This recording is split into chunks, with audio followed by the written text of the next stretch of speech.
Warning, content not suitable for children. Listener discretion advised, yo. I have friends that are in law enforcement. I have friends that are in the fire department, and the reality is that the school resource officers, the SWAT teams, they're not coming to save you. They're going to get the recognition after, but in that moment, they're not coming to save you. They're coming to eliminate the threat.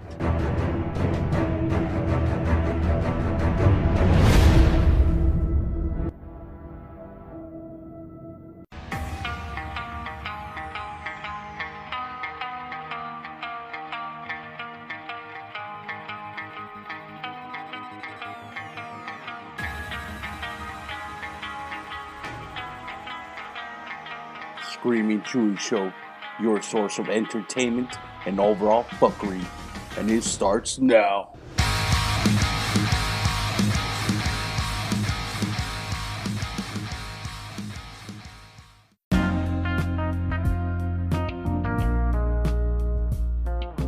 Hey, you got this great idea for a podcast? You think it'll do very well? Maybe you're right, but you have no idea how to start it, right? Maybe you don't have access to a computer, maybe programs, it could be pretty complicated, right? Well, guess what? You don't have to. All you have to do is just go to anchor.fm/start. That's it.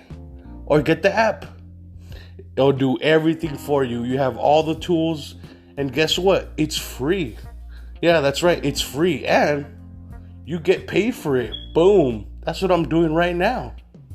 Yeah, so go to anchor.fm/start and boom, you're welcome. So I look forward to hearing your podcast. Please jump on in and join me in this vast community of podcasters. Great. Thanks.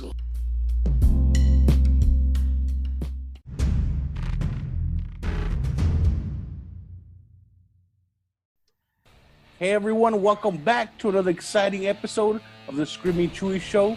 This is your host Chewy, and I'd like to welcome a special guest, Sam Galvez. Hey Sam, how you doing today? Doing all right, brother. Doing all right.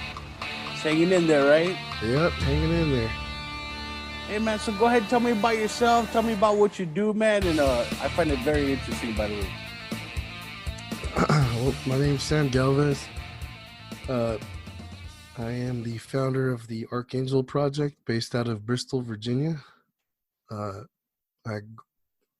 was born and grew up in LA. Went to the Army when I was 20. Oh, nice. Yeah. I went airborne infantry for 5.5 years.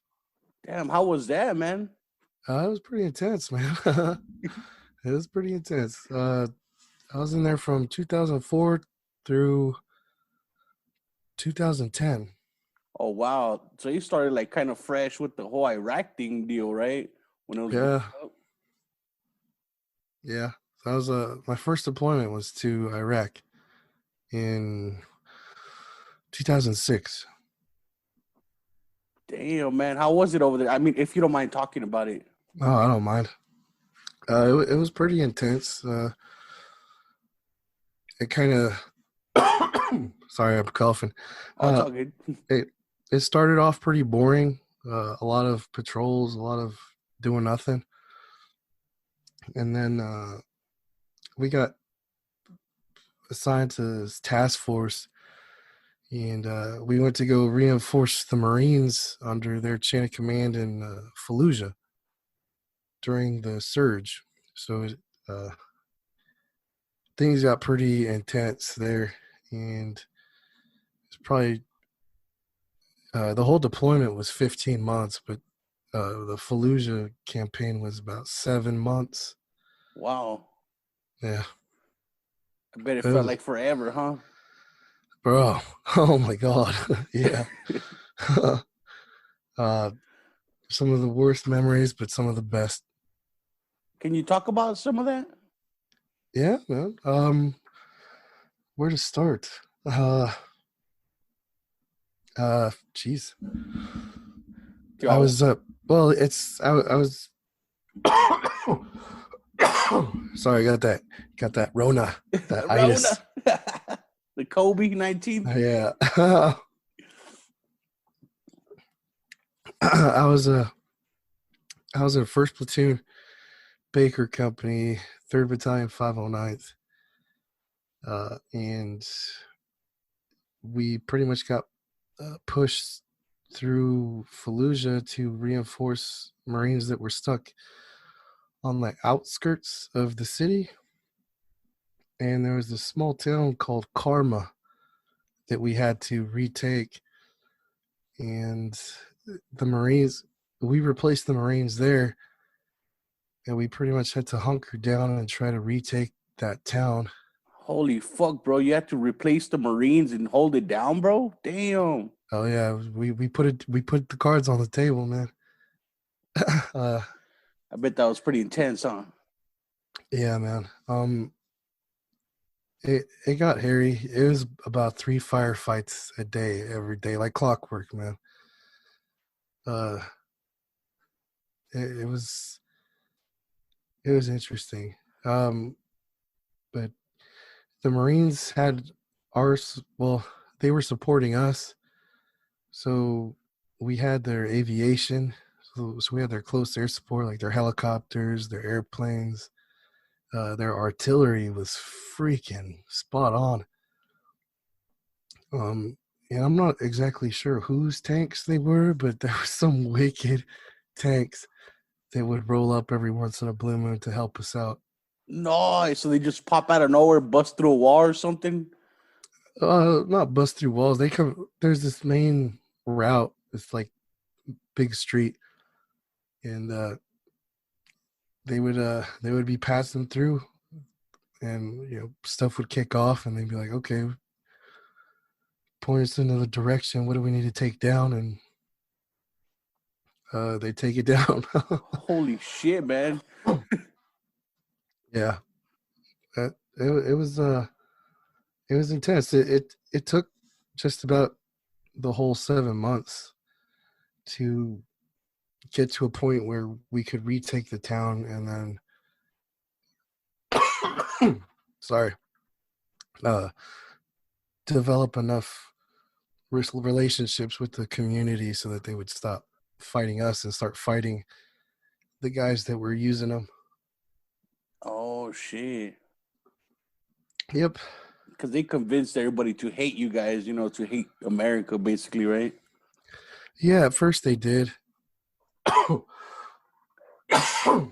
Sorry about that. Oh, no worries, man. um, at first they did, and with every unit kind of goes through this, but when you first get there, you're there to kick ass and chew bubble gums. But eventually, when you're the Army units, we stay there, like the Navy, the Marines. Their deployments are only about 6 months. So we went through 2 Marine units while we were there. We were attached to 1st Marine Expeditionary Force, and then they got replaced by 2nd Marine Expeditionary Force. But we stayed there on the ground with the people. We lived in the city. We didn't get to live on Camp Fallujah, so we lived out there in the city, and uh, it took us a while, but we got it to a point where the firefights became less often, and we were able to start identifying like where these bad guys were coming from and all that hot jazz. Wow. So you're just learning as you go, basically, as soon as you hit boots on the ground, huh?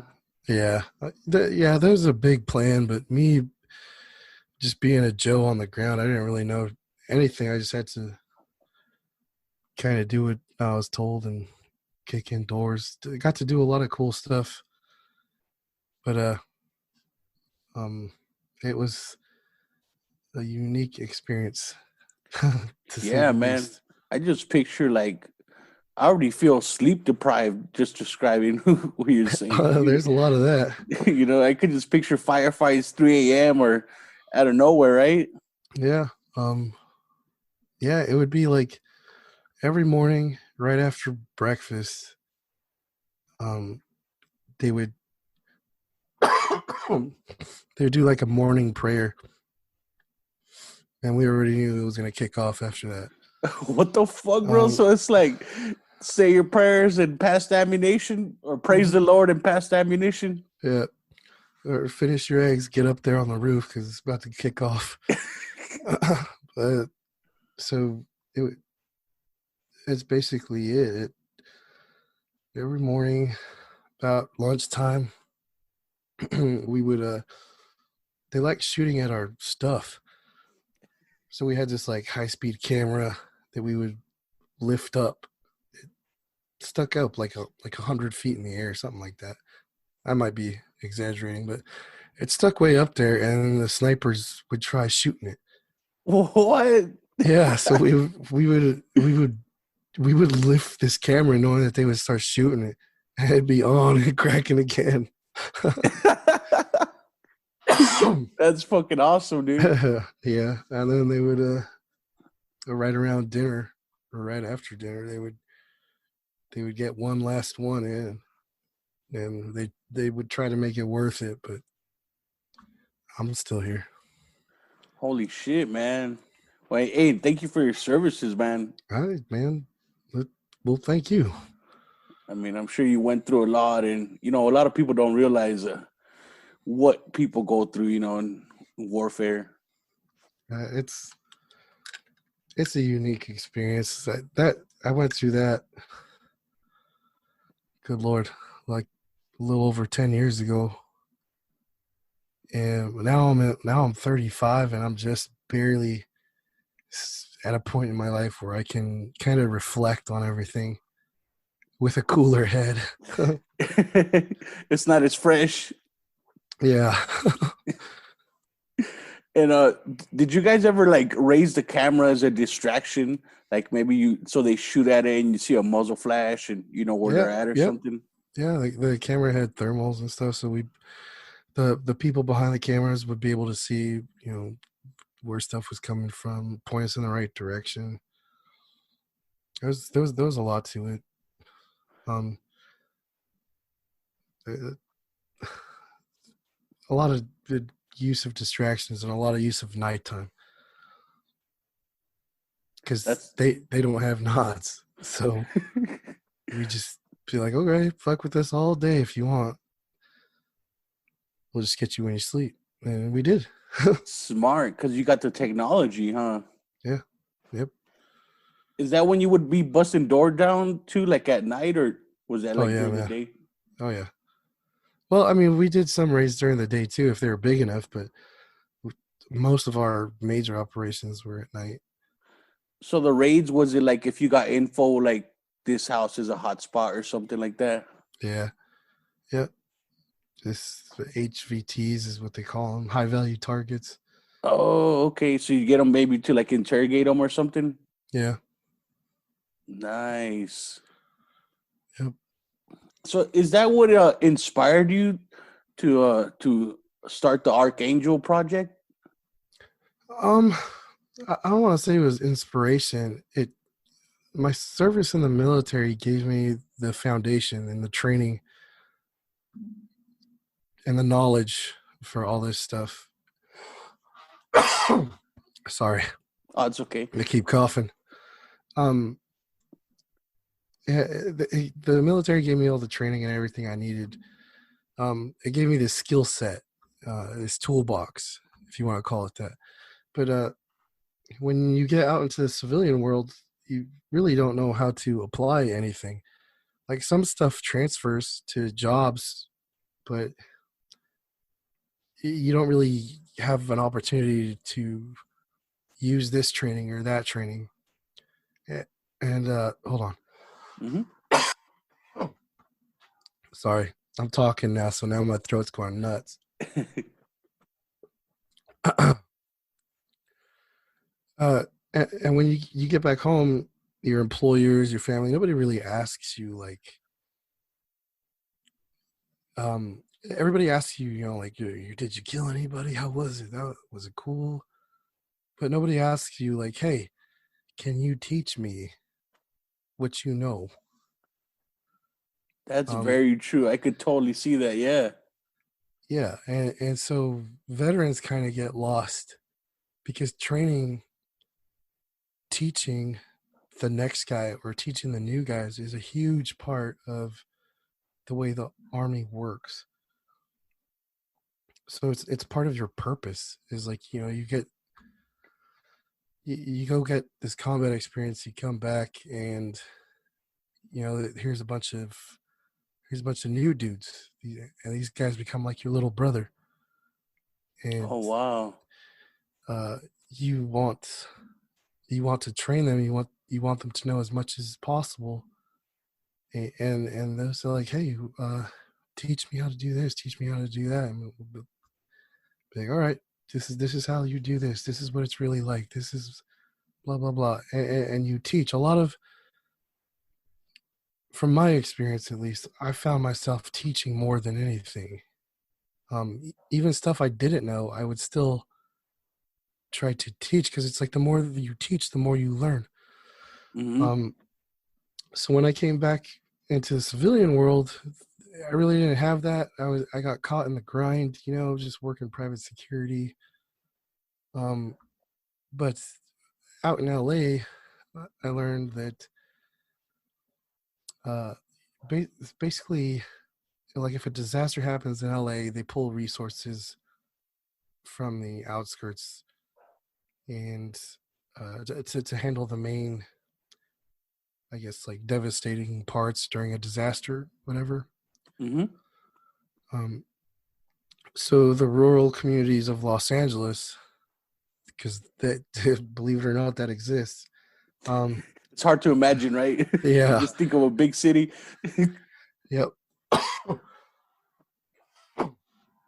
yeah. Everybody thinks of LA as, you know, what they see on TV, but LA County is huge. Um, so up northern LA County is a lot of desert. They call it the Antelope Valley. But anyways, when I found out that if there was like major earthquakes, resources would be pulled from there, and those communities would be stuck with like skeleton crews. Oh. Yeah. So I was like, hey, um,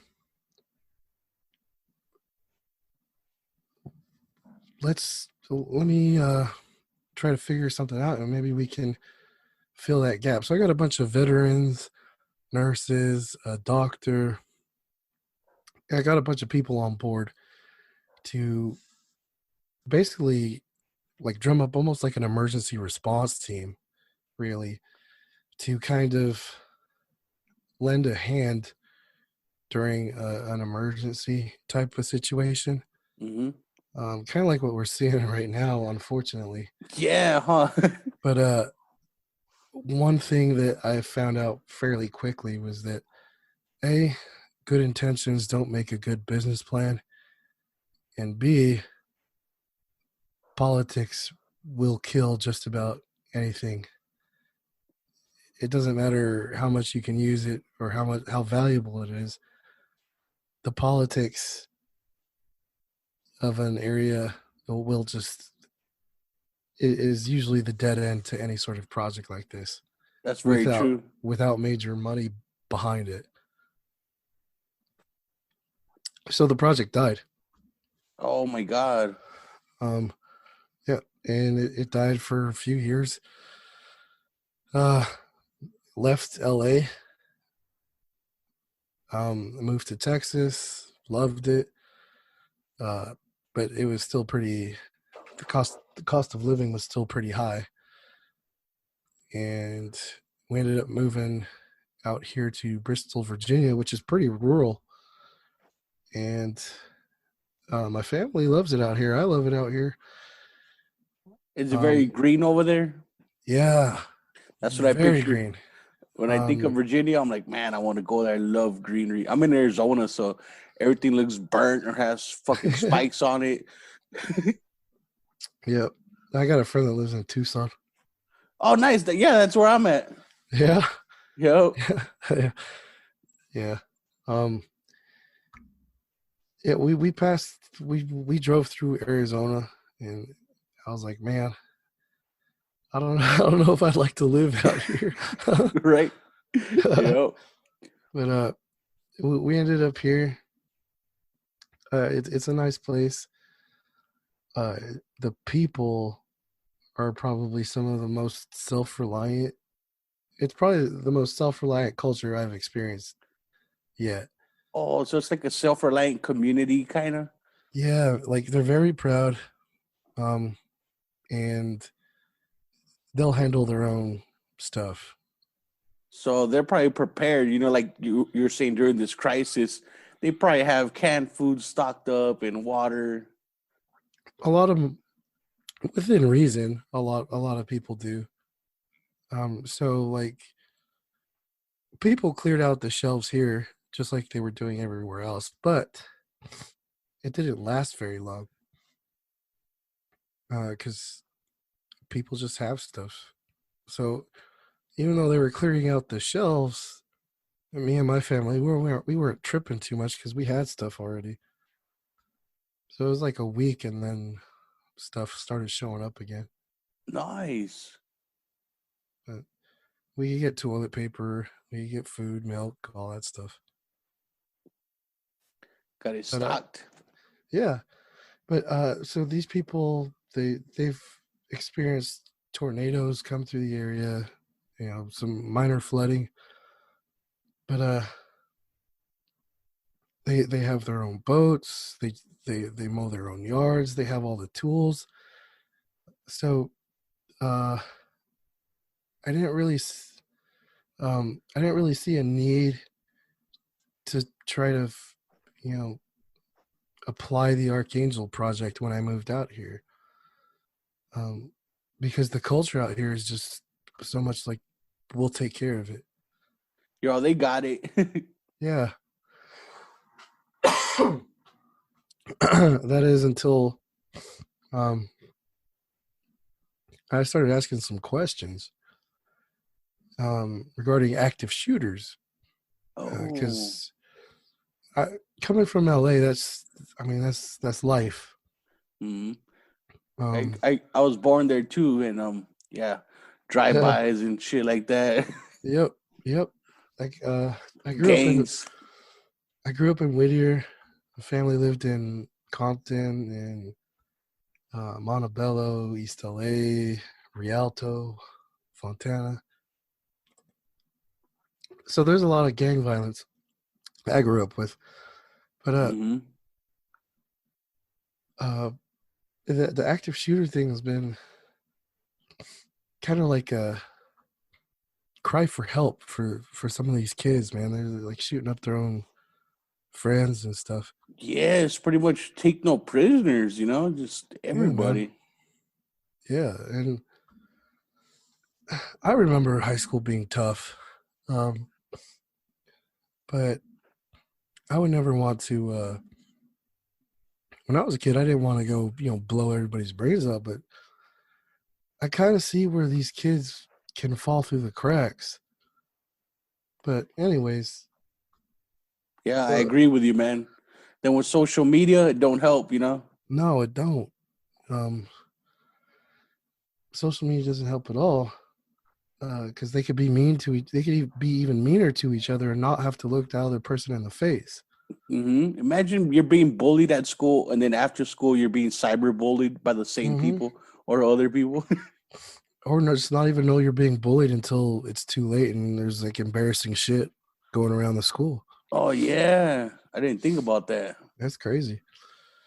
But anywho, not too long ago, there was an active shooter in Saugus, California, Santa Clarita, and my little brother went to that high school, Oh and shit. he was in the parking lot when it kicked off, so he was able to get back in his car and drive back home. Um, and but it did hit a little close to home, so I got kids of my own. So I went to their school and I asked some pretty simple questions like, "Hey, what do you guys do in case of active shooter?" And I mean, I, and basically, I got the look of like, why would you even ask that? Hey, but they look at you like you're weird or like you're an Mm-hmm. asshole, but Yep. you're the smart guy thinking ahead in a real situation, you know? Yeah. And that's kind of where I find myself at right now. Like, the more questions I ask, the bigger the asshole I am. I And feel you, because, man. and plus LA, something about LA and Hispanics, the way we talk outside of our circles, like I know I can come off. I've learned that I come off as like a pompous prick. Yeah, I think that's like the And Mexican in us, you know? yeah, like we talk confidently, but people mistranslate it as cocky, Mm-hmm. and it's like I don't intentionally do it. That's just how I talk. It's the LA um, gangster. You're like, hey, fucker. yeah, yeah. Enough shots of tequila and the South Right? LA comes out in me. Take a shot with me, fucker.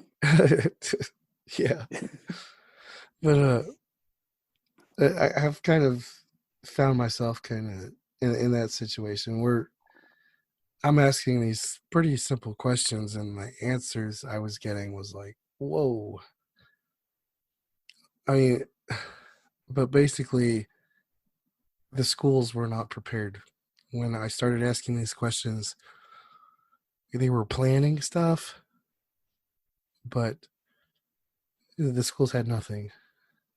And that's the worst situation because Yeah. they're just open, you know. Hmm. And so basically, I was a deputy out here for 2 years. Yeah, so I got to see some stuff, and I learned that there was an active shooter a few years back. Uh, and I was like, well, it's already this rural area is already starting to experience big city problems. Oh shit. So yeah, and there's a huge drug problem. So um, I was like, okay, well, the army in me doesn't. It's got zero chill when it comes to that. Mm-hmm. So I turned my brain on, and I'm like, okay, what, army training, what do you need? You need to stop the bleed first before anything. Fuck the bones. You're not a doctor. You're not gonna be like find where the bleed all the blood is coming from. So like, okay, tourniquets. These kids are gonna need tourniquets. They're gonna need compression dressings. Um, yeah, they're gonna need a slew of stuff. But for extremities, um, those are like the two biggest things: is compression dressing, tourniquet. Um, Smart. yeah, and in the military, you carry those on your gear. It's like second skin. But out here, nobody walks around with a freaking tourniquet on them. But we Yeah. don't even think about that. The only thing I think about a tourniquet is like for like shooting up drugs or something. You know what I mean? Mm-hmm. I never thought about like an injury, like. But yeah, that's smart. Yeah, in the military, we carry them around on our gear all the time. If we're geared up, we got a tourniquet on us. If you can, if you can make holes in people, you should be able to plug those holes. Oh, I like So, that, bro. I like that saying. Nice. so, uh, so there's that kind of mentality I just applied. Uh, but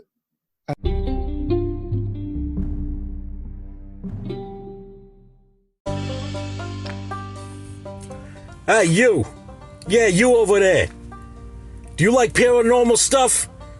You like abandoned places? You like to, go check out some historical stuff? Maybe you like food. Maybe you like good music. I don't like Black Flag or maybe Black Sabbath. Well, we do too. So come check us out at Punk Rock Explorers Podcast. That's Punk Rock Explorers Podcast. Peace.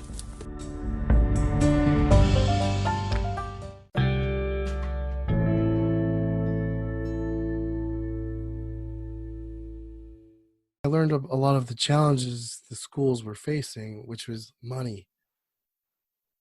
Flyover America doesn't have money like LA does. They're not mainstream. They're not getting that prioritized, allotments of whatever funding.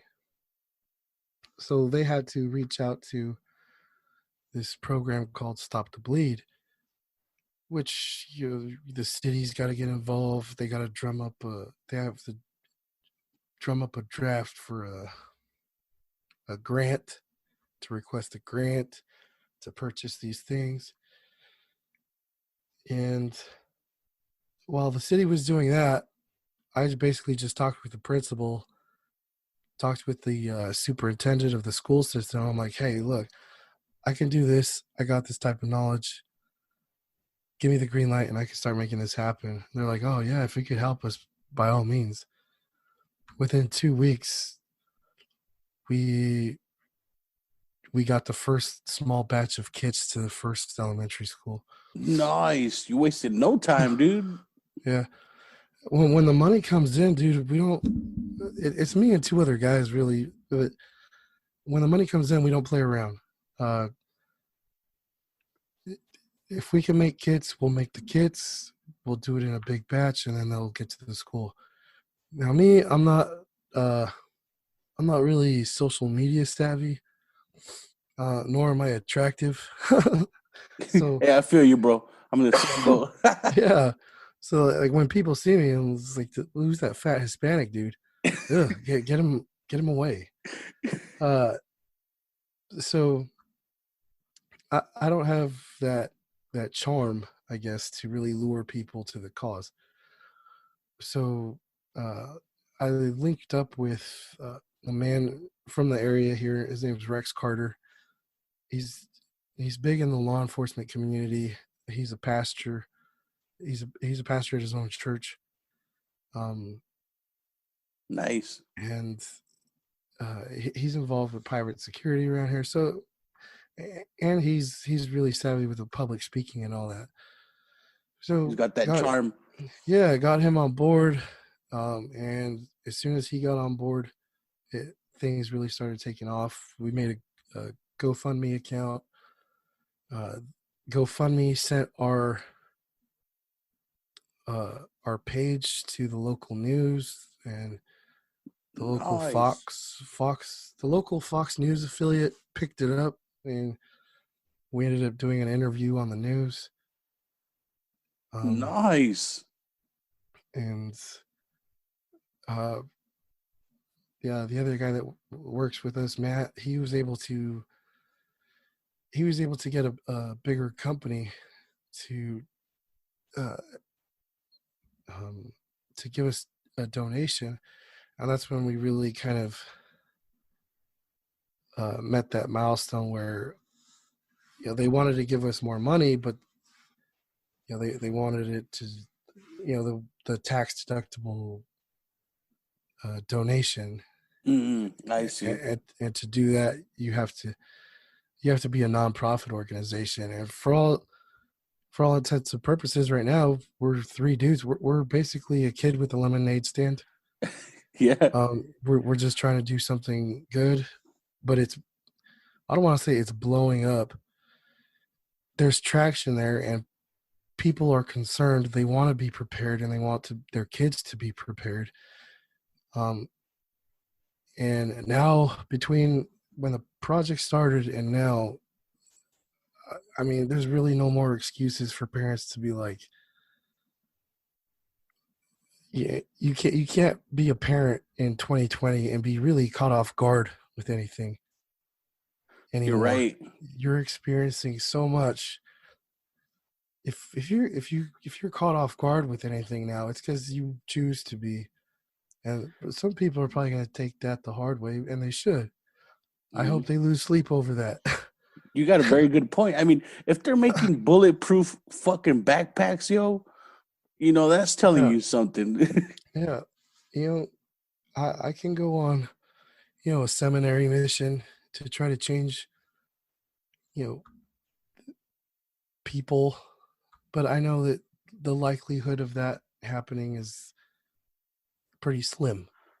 So if me, one man, or three guys can't realistically take on the entire society in the direction it's going, or in the mud hole that it's in right now, then we have to work around it. And part of that is by, I'm a little more in your face. So I let people know, like, hey, look, this is the reality. Straight up, you know? I have friends that are in law enforcement. I have friends that are in the fire department. And, the reality is that, the school resource officers, the SWAT teams, they're not coming to save you. They're going to get the recognition after, but in that moment, they're not coming to save you. They're coming to eliminate the threat. And when they get there, that is their focus. So I can't imagine how many cops have had to walk or run by this injured person, pleading, yelling for them, screaming for them to help him. And they can't do anything because they got to go find this bad guy. Wow, I never thought about that. They got to stop the threat before he kills more or shoots more. Yeah. And Wow. that's the ugly reality. And a lot of people, even though a lot of the cops, especially around here, they try telling people that, nobody wants to accept it. It's At like, least hey, a man, lot of people won't. They're like, I'm not an EMT, I'm here to eliminate the threat. I have a gun. Yeah, they got to do what they got to do. And once they can confirm that, the threat's eliminated, the shooter's down or whatever, if that was the only shooter, then they can go back and start helping people. Now, the local agencies like the fire department, the philosophy is changing now. So now there's basically there's some unlucky soul from the fire department that gets to attach themselves to a SWAT team and basically goes into a gunfight with a pair of scissors. What the fuck, bro? And gauze. And their sole purpose in life is to start helping people as it's happening, with the SWAT team. Holy shit, that's crazy. But yeah, so with the Archangel project, I was like, when I started learning about all this, and of course I was like, the Archangel project, here it is. So, dusted off the old books, got the gears turning again, started it back up, got the donations coming in, got the first kits in, and we're one school short of fulfilling the entire school district here in Bristol, Virginia. Wow, dude, nice. That's amazing. Yeah, it is, and that's all from the community. Unfortunately, this coronavirus, SARS thing, COVID-19, this thing hit, so all the schools shut down. So I'm hoping that the police department and fire department are utilizing the time to practice. Nice. But and can like just regular civilians, can anybody also buy your kids? my kits? Uh-huh. Yeah. I mean, if people want to purchase a kit from me, they just have to send me a message. I'm not a huge operation, so I don't have like a marketplace online yet. So I just ask people to make a donation to the GoFundMe campaign. I'll make you a kit. Just send me your address on a message, and I'll send it to you. Nice. And these kids, do you have different types for like different situations? There's 4 different types of kits right now. However, like none of them are pre-made. Like I got to get the donations in before I can turn that money around into a kit. Oh, I see. So there's I have some items in bulk that I can use to create a kit, but the two biggest things are the trauma shears and the tourniquets. Mm. But there's 4 different kits. There's the one, well, the 2 I created are called the Emily kit, EMLE, Emily for short, Emergency Medical Life-Saving Equipment Kit. Um, Nice. it's really simple. It's stupid simple. It's a roll of gauze, a rolled elastic bandage to make a compression dressing, and either a SWAT T tourniquet for smaller kids or a CAT T tourniquet for your bigger kids. And that is smashed into a slim, clear pencil pouch. Nice. And that's it. And so something similar like that would cost around $50 to $60. For starters, on like some of your bigger companies, that basic kit is coming in at $30. Nice. So, Wow. yeah, so $150 can get a school 5 kits in a drawstring pack, and 200 can get the kits with the CAT T tourniquets because they're a little more expensive. But the CAT T tourniquets are what we use in the military, so Oh, okay. we So want to it's been make sure proven good. it's combat proven. But we also want to make sure that there's a little bit. The kids are a little bit bigger. You don't want the elementary schools trying to deal with the CAT T tourniquet on a 4-year-old. Wow, man. And you know, that's awesome, dude. You're thinking way ahead. I mean, yeah, what you think when help gets there in a school shooting or something?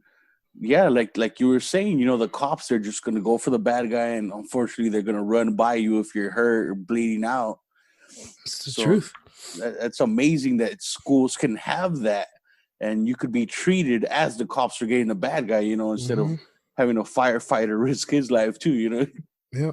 Ideally, if there was one in every classroom, the teacher or other students could start doing it if they got the training. Now, our operation isn't big enough to provide like major training, but the training is getting out here. You ever thought of And making like a YouTube video or something for some training? we do have a YouTube channel for the Archangel project. However, with the YouTube channel, you have to have so many views and so many subscribers and so many videos, and then you get a little more like abilities to do on the channel. Oh, wow. So we have like 3 or 4 videos up on the channel right now, and one of them explains the kit, and one of them actually shows how to use it, and one of them shows why we use the tourniquets that we use. Another one shows why we use the shears that we use. Nice. And that's your YouTube channel. Is it a Archangel project? Yeah, it's just Archangel project, but because it's not a big channel, we don't have our own channel name on the URL. So it's like youtube.com/ all jumble of numbers and letters and stuff like that. Oh, I know what you're talking about. Like that code, huh? Yeah. So if we get enough traffic, then YouTube allows us to use a URL name. I had no idea YouTube did that. Yeah. Wow, man, this is amazing too. I mean, you know, and I think the kits would be also pretty useful. Like if you go hiking or camping, it'd be another nice thing to have. You know, you never know what happens. Yep. We have we have another kit that's designed for law enforcement. but it's running right now. It's running at $100. My cat came to visit me. Nice. Want some attention. Yeah. It's the law enforcement kit's running at $100 right now. It's nothing special, but with this whole project, we learned that the local law enforcement agencies don't have the funding to give their individual officers an individual kit, a uniformed individual kit to have on them just in case something happens. They basically have to purchase that themselves. So some guys might have a tourniquet, some guys might not. That type of deal. So we made a kit for them. And there's another kit that we sell. It's called an Archangel kit. It's a bigger kit. It's pretty substantial. It's got like chest seals and stuff. In case you get shot in the torso or chest. How does that work? The chest seals? Yeah, chest seal. Chest seal is like, yeah, I don't know if you've ever seen a gunshot wound, but you basically you have usually an entry wound and an exit wound. That hole, those two holes will allow air into your body cavity and start crushing your lungs. Holy fuck. I did not know that. Ouch. Yeah. So a lot of times what you see in like the movies, they'll throw a lot of gauze and guys will just be holding pressure on the wound. So what modern technology has created is these things called chest seals. So if I get shot in the chest somewhere, and it goes out my back somewhere, you can open up a chest seal, and they come in 2 packs. So you can open up one, slap it on the entry wound, and it'll stick there. And you can slap the second one on the other one, and it'll stick there. And it'll allow air to escape, but it won't allow air to get back in. Nice. So it's like the Flex Seal tape on that tank of water leaking. Yeah, kind of slap it on. Yeah, kind of like that for people. Wow, I'd never heard of those. That's pretty cool. Yeah, and that's really what the project is kind of transforming into, this bigger thing. Because the more I do like these types of podcasts, the more, there are people that just have never heard of this type of stuff, like chest seals, hemostatic gauze, that type of stuff. So now it's become more of like a philosophical mission. Like, we're still doing the kits, but we're learning that you really have to drive the philosophy behind. We'll just call the cops. The cause. Yeah. So we have to get people to stop the mentality of, we'll just call the police. We'll call 911. Like, call 911 if there's an emergency, but you still got to do something right there and then. Very true. And I hate to use this, but the active shooter in that Texas church. Yes, that's a very good example. That Texas church held it down. And, unfortunately, 2 people lost their lives, but that church did right then and there everything they had to start doing. They had it. Could have been more dead people if it wasn't that guy that stopped the shooter, Yeah, but I mean, if you look at the whole video, I mean, by the end of the video, there's like 7, 8, 9 people with guns, like ready to. They're ready. Even Grandma has her gun out. It's like in the movies, huh? Yeah, Grandma's got the gun out, really looking for this dude. Like, she's like, okay. I think it's at a church, bro. Like, I think that's amazing. Yeah, it's just a different culture. Even take your piece to church, like. Yep. But hey, Yeah. it works. It worked, and it's still tragic, but it could have been a lot worse. But they had enough people there that knew what to do then and there in that immediate moment. So, uh, I'm not the NRA. I'm not saying I'm not providing people with guns or nothing. I'm saying this first, if you can make holes, you need to plug them.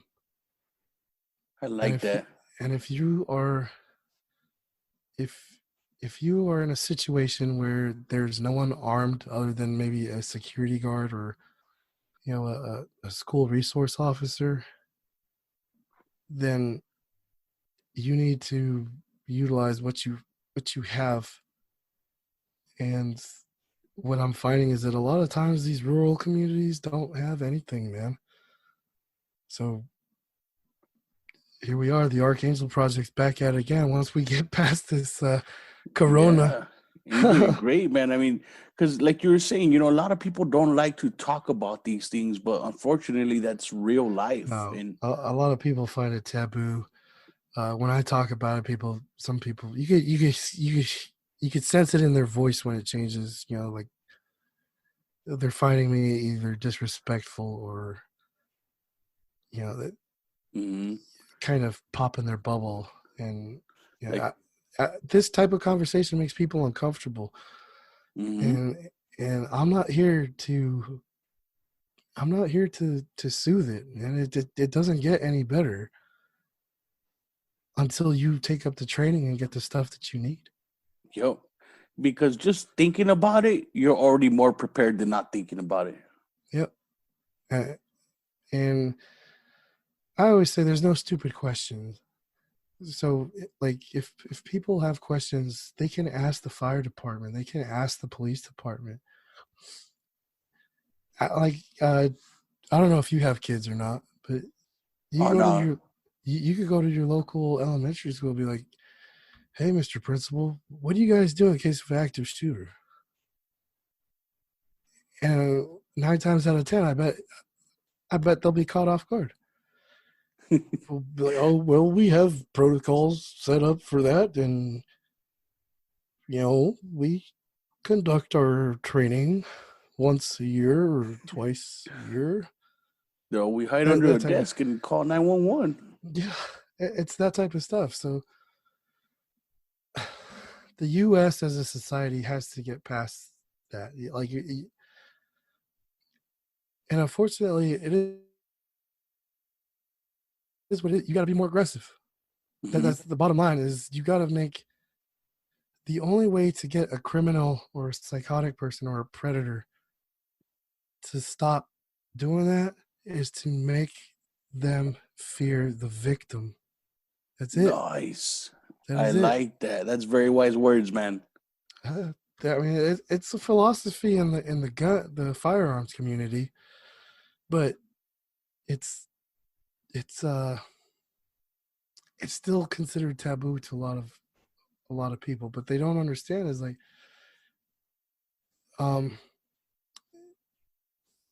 you walk into a room and you size people up. I'm like, okay, stand away from that motherfucker. It's the same logic. Is that if someone walks into a room to try to kill you, they're still going to loot. And that's why these people do that. Every place that this happens to, like, when was the last time you heard of a police precinct getting shot up? That's true. That's Yeah, true. like when was the last mass shooting at a gun shop? That's a suicide mission right there. Hell yeah, it is, because they're afraid of the victim. So they pick schools. They pick sporting events. Places where they don't allow guns, right? Yeah, they pick churches. Well, now people are learning that grandma at the church ain't someone to mess with, man.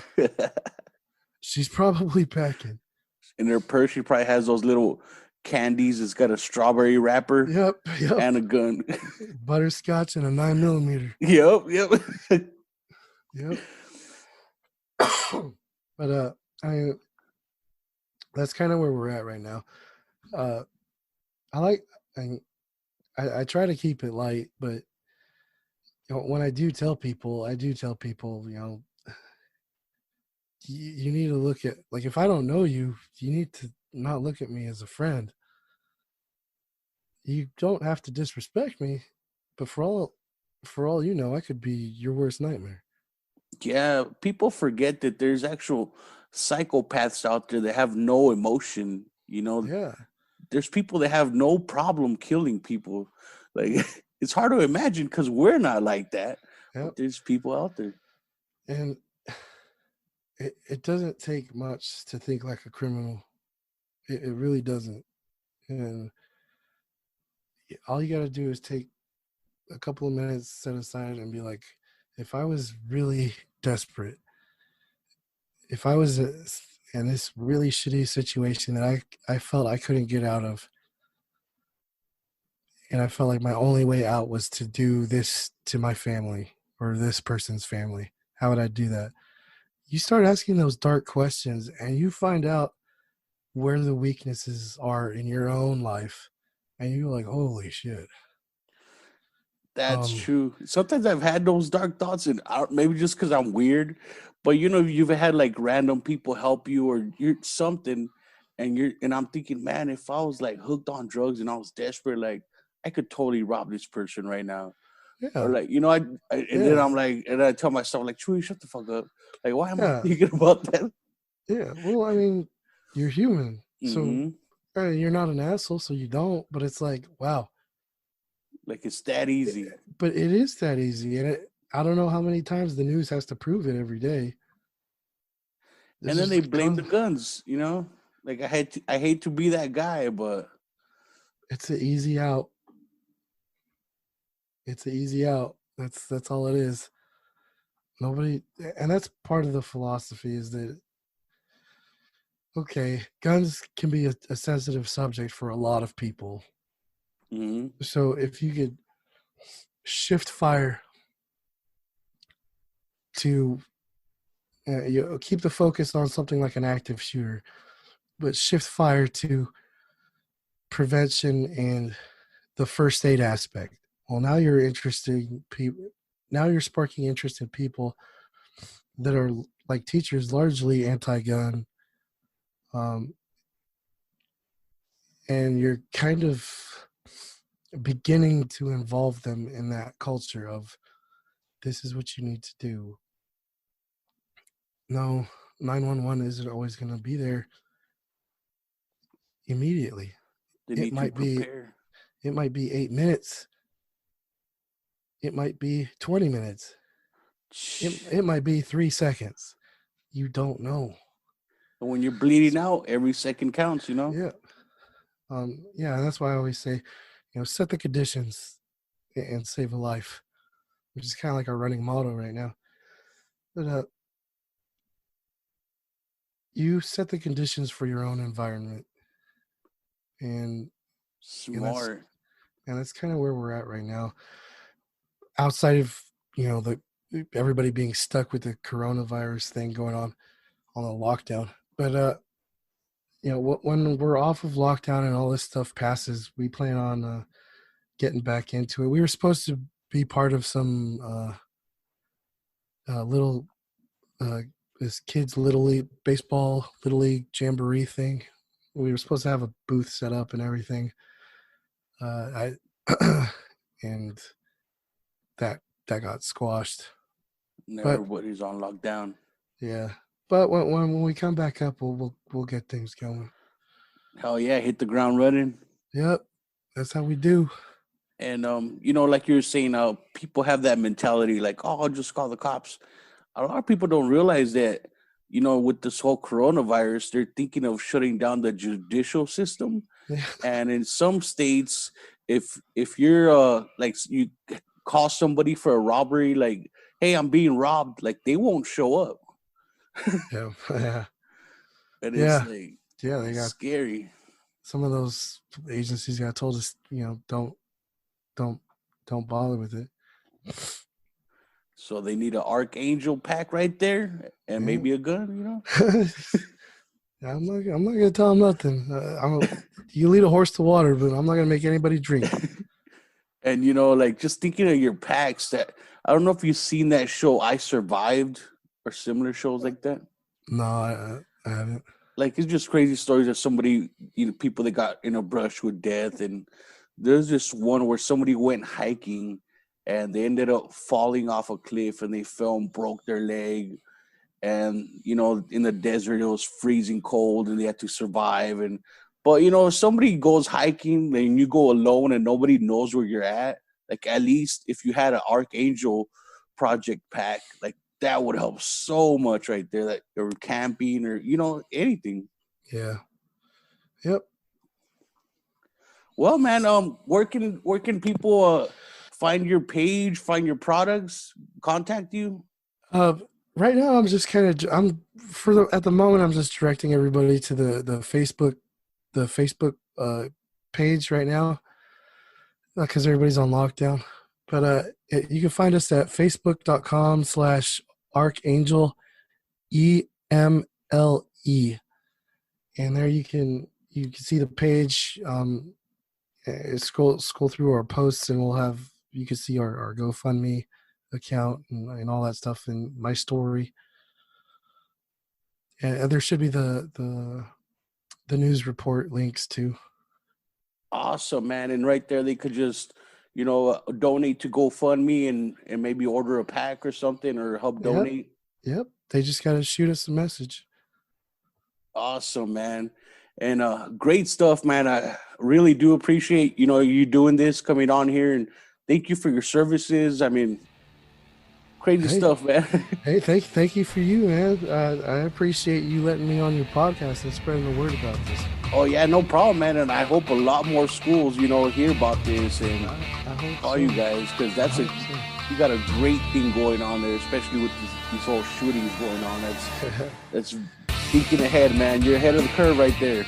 Just barely. Awesome. Well, thank you for being on, man, and you have a good night. All right, you too, man. Thank you. Later. Later.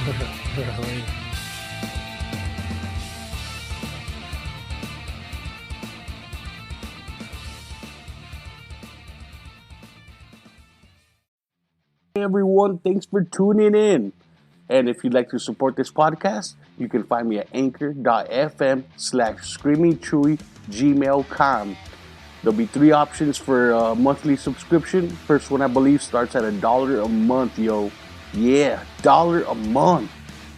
Yeah, and if you don't want to, that's cool. You can follow me on Facebook and YouTube, Screaming Chewy Show, for some memes, some more videos, full episodes, and behind the scenes kind of deal, right? You can follow me on Twitter, Screaming Chewy. Yeah, not Screaming Chewy Show. I should probably change it. But it's just Screaming Chewy. And thanks for listening. Peace.